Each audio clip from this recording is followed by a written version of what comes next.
আপনারা দেখছেন সবুজবঙ্গ নিউজ। দর্শক বন্ধুগণ, রাজ্য রাজনীতিতে মুর্শিদাবাদের রানীনগর বিধানসভা আসনটি এবার তৃণমূল পরাজিত হতে চলেছে, মানে হারবে। কেননা সেখানে একটা তৃণমূলের গোষ্ঠী দ্বন্দ্ব আছে ভিতর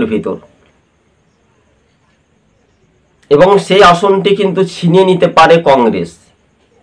রানীনগরে কংগ্রেসের সম্ভাব্য প্রার্থীর তালিকা বলা হয় যদি, তাহলে সম্ভাব্য ফিরোজা বেগমের নাম কিন্তু রীতিমতো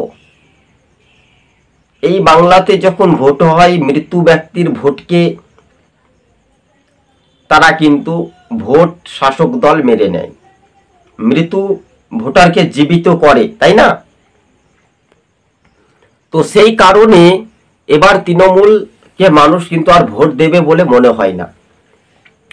দেখবেন পরিযায়ী শ্রমিকদের ভোট কিন্তু অধিকাংশ ভোট কিন্তু কংগ্রেস পেতে পারে।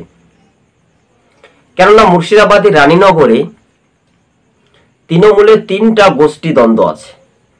প্রথম সারির এমএলএ, দ্বিতীয় সারি ব্লক সভাপতি, তৃতীয় সারি, সব এক ঠিন যদি যোগ হয় তাহলে পরিসংখ্যানটা এটাই বলছে।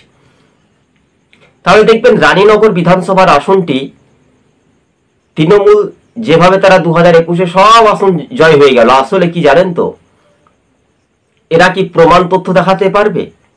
চুরি করা একটা বুথে ধরুন 1000 ভোট রয়েছে, সেখানে 1200 ভোট কি করে পড়ে? যেখানে একটা বুথে 2000 ভোট রয়েছে সেখানে 2500 ভোট কোথা থেকে এলো?